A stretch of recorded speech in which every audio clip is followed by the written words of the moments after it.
Tiene la palabra el asambleísta Franco Romero.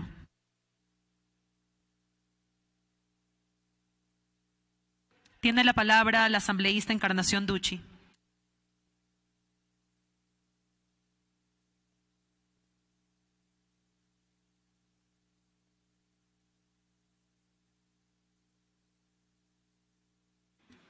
Tiene la palabra el asambleísta Luis Fernando Torres.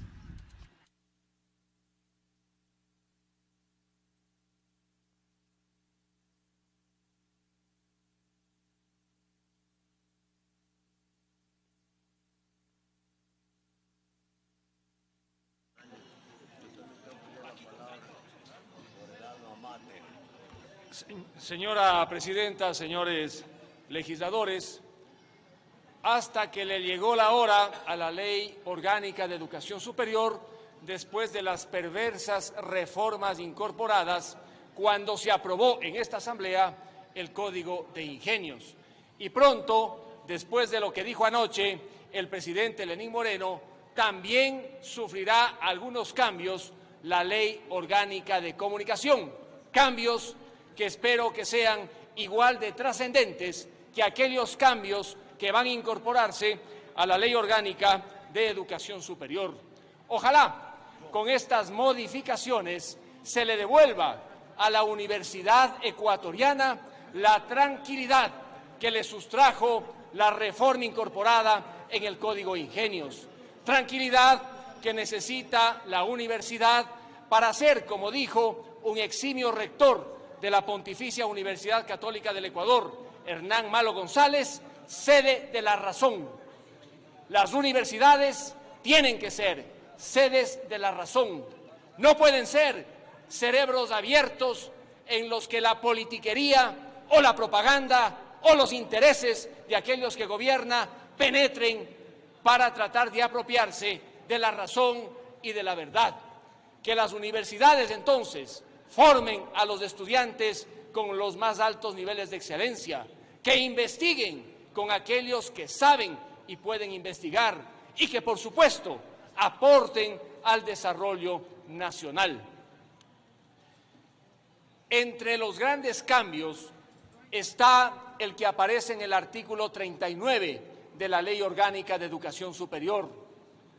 Se garantiza y reconoce la capacidad de las universidades para realizar actividades económicas, con una salvedad, que si lo hacen no se beneficiarán de exenciones ni exoneraciones tributarias.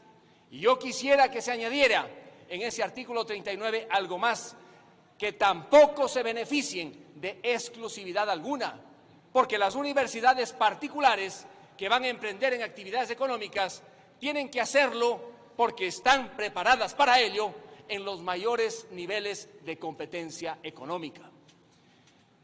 Y esto tiene que llevar, como he propuesto en una reforma planteada a la presidenta de la Comisión, a que se modifique igualmente el artículo 209, inciso segundo, del Código Orgánico Ambiental, que establece una obligación a las universidades e institutos superiores con una serie de condicionamientos para realizar estudios sobre emisiones y descargas, excluyendo por mandato legal al sector privado ecuatoriano. Y no creo que en el ánimo de las universidades ecuatorianas esté el de ir en contra de esta buena idea que consta en el artículo 39, excluyendo a otros sectores privados ecuatorianos. Por eso he propuesto que se añada en el artículo 39 que operarán en actividades económicas las universidades sin exclusividad ni privilegio exclusivo alguno en esa actividad empresarial, y que se reforme a su vez el segundo inciso del artículo 209 del Código Orgánico Ambiental para que las universidades, las empresas privadas e inclusive las públicas puedan realizar esa gran tarea al presentar informes sobre emisiones, descargas en el cuidado del medio ambiente. La gran contribución que hace esta ley es la de terminar con esa prohibición de las partes relacionadas. Fue tan grave que tuvieron en zozobra a quienes dirigían las universidades y a sus maestros, porque en la ley se incorporó la norma por la cual no podía haber relación de ninguna naturaleza. Y si había, ello acarreaba nulidades y multas. En buena hora que desaparece esa prohibición y las universidades adquieren oxígeno para poder hacer lo que les corresponde por mandato constitucional y legal. En el artículo 41 de la ley vigente se regula lo que pasa con las universidades que se extinguen. Y en el caso de aquellas universidades que reciben asignaciones del Estado, no en su totalidad, sino en una parte muy pequeña, para becas, el artículo 41 señala que cuando se extingan, todo el patrimonio pasará al sector público. La Universidad Católica de Quito recibe asignaciones para becas en un porcentaje que no supera el 8% de su presupuesto total. ¿Por qué razón en el artículo 41 se establece que cuando se extinga, todo el patrimonio tendrá que ir al sector público, cuando debería ir, en el mejor de los casos, la parte correspondiente a lo que recibió por concepto de asignaciones? Esta visión estatista, incorporada en el artículo 41 de la Ley Orgánica de Educación Superior, tiene que desaparecer.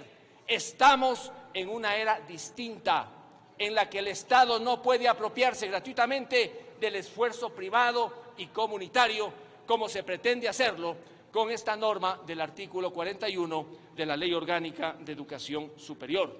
Igualmente, en el artículo 70 de la ley se establece que en las universidades públicas regirá para su personal la Ley de Servicio Público y en las privadas regirá el Código de Trabajo.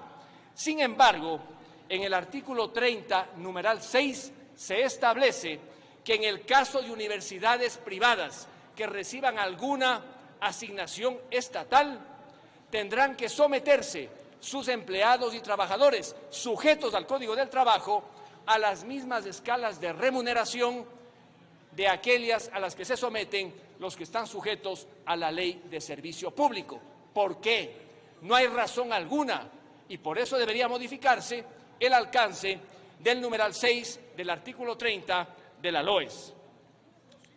En el artículo 60 se incrementa el porcentaje de participación estudiantil en esto que se llama cogobierno universitario y se dice que pasará del 25 al 30%. El exministro de Educación, Augusto Espinosa, propone que se aumente al 50%. Yo me pregunto, aquellos que van a las universidades o aquellos que hemos pasado por las universidades, cuando hemos ido a la universidad, hemos ido para buscar una gran educación, no hemos ido para participar en cuerpos gubernativos. Además, yo quisiera conocer si hay algún estudio según el cual a mayor representación estudiantil, mejores niveles de excelencia educativa. No existen, no existen.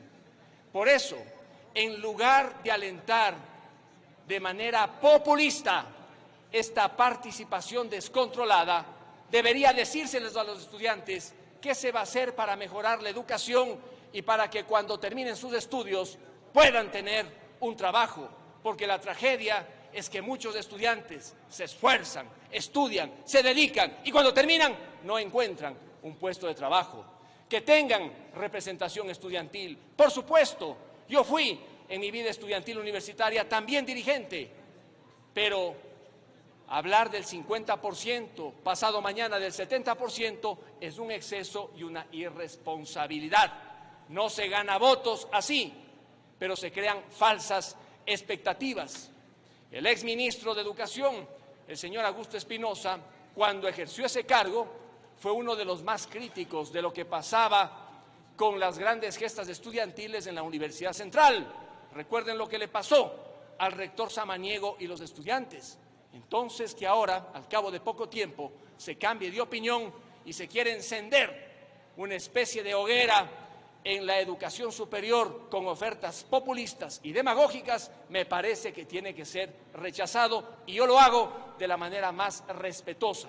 Porque para mí, primero está la excelencia en el campo educativo antes que pensar en subir del 10 al 35, al 50, al 60 o al 70 este llamado cogobierno, sabiendo que los estudiantes tienen derecho a participar racionalmente en este tipo de debates. También, señores asambleístas, en el artículo 64 se incorpora esta figura de la revocatoria del mandato. Resulta que estudiantes, profesores, bajo ciertas condiciones, van a poder revocar el mandato de los rectores, parecido a lo que ocurre ahora en los gobiernos seccionales del país. Otra vez veremos la politiquería apropiada de las universidades ecuatorianas, porque la figura de la revocatoria del mandato será utilizada como parte de la campaña por aquellos que en un momento dado quieren tomarse la dirección universitaria. Que se incorporen mecanismos para cesarlos, sí, pero no por esta vía, porque lo que debemos es construir universidades de primera y no universidades que vivan en medio de la zozobra populista en caso, por ejemplo, de que se planteen este tipo de revocatorias de mandato. Ha terminado su tiempo, asambleísta. Un minuto, señora presidenta. Decía el asambleísta Albornoz que no se debe cambiar la transitoria sobre los títulos de doctor de los rectores.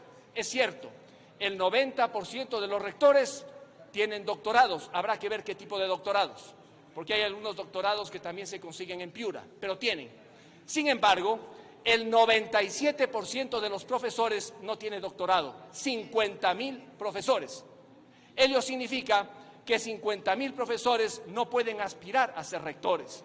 De allí que me parece saludable lo que ha incorporado el asambleísta Salgado con buen criterio, en el sentido de que hasta el 2023 puede esperarse para que tengan doctorados aquellos que aspiren a dirigir las universidades del país. Muchas gracias.